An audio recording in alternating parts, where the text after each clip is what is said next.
What the? Huh? I don't. What the hell? What? Hello? Is there anyone there? Oh my god! Oh, Jesus! What is this thing? No! Oh god, no! No! No! No, please! LoreWarrior Online. CGR-1A1 Charger. Overview. The CGR-1A1 Charger is a distinctive mech. Its heavy chassis is well armoured, but virtually unarmed. Its massive power plant moves it at high speed, but occupies an inordinate amount of space. The reason for these paradoxes is in the Charger's original production goals. The CGR-1A1 was intended to be a heavy scout that could enter well-defended areas where it might have to take damage, yet still be able to withdraw at high speed. Wells Technologies built the Charger in 2665, combining heavy Duralex armour with Magna Light lasers. Though the Mark I lasers are incapable of damaging anything but infantry and light armoured vehicles, the deficiency was intentional. It is intended to discourage Charger pilots from engaging in protracted firefights, for the Charger's job is to obtain data and to do it quickly. Although the design was heavily criticised, the fact remains that Wells Tech built over 1,000 Chargers, about 500 of which survive to this day. Capabilities.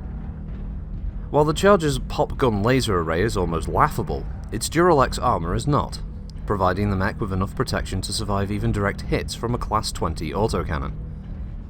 Its armour isn't enough to let this Charger stand up in heavy combat, however, and a Charger pilot who gets too close to the enemy, or is trapped by superior numbers, will be shot to pieces, unable to defend himself.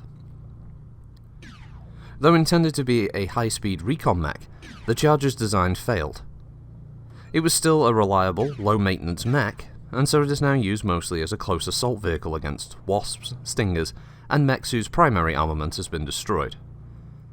If it can get close enough, the Charger is easily able to pound to pieces a wasp, stinger, or Phoenix Hawk. Battle history. The Charger's novel approach to recon operations was not successful, and Star League was forced to withdraw it from use.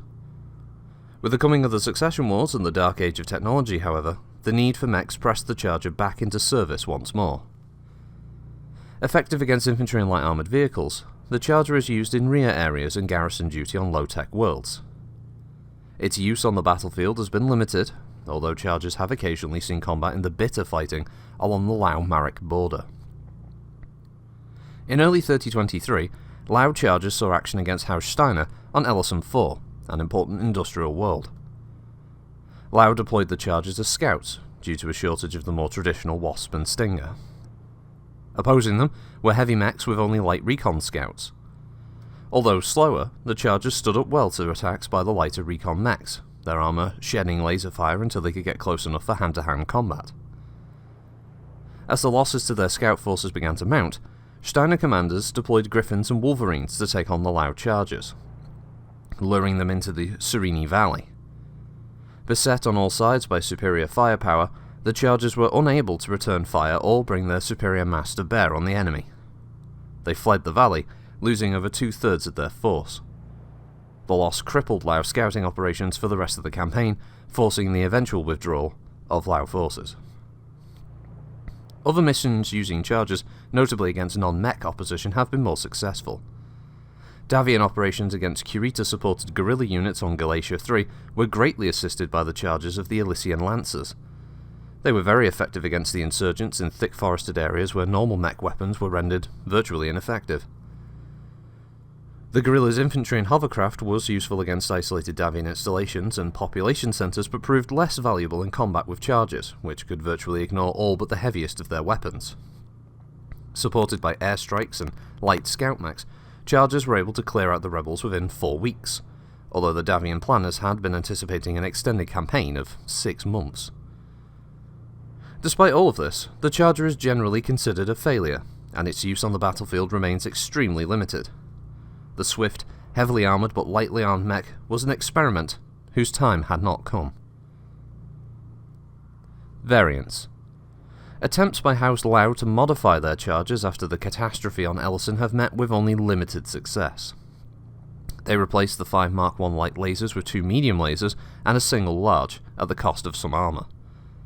This variant overheats easily, and the removal of armour has reduced its protection.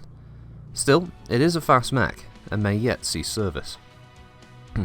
Other houses, including Curita and Davian, do not feel that the Charger has enough potential to justify any experimental designs, or the diversion of valuable resources. Notable mechs and mech warriors. Mech warrior Terry Ford. Considered the luckiest mech warrior in the Successor State, Ford has survived the most appalling battles without so much as a scratch. Serving with the Elysian Lancers mercenary regiment, Ford literally drips with rabbit's feet, lucky charms and mystical tokens. His charger, the number 7, is also decorated with horseshoes and 4-leaf clovers. If Ford leads a charmed life, he needs it. Number 7 has taken numerous hits that would have destroyed any other mech. Although its light lasers have been upgraded, its firepower is still low, and its actuator system badly in need of service. Ford refuses to let anyone else touch his mech, as it would ruin his look. Terry's maintenance skills, however, are somewhat deficient, and this may result in his legendary look soon running out.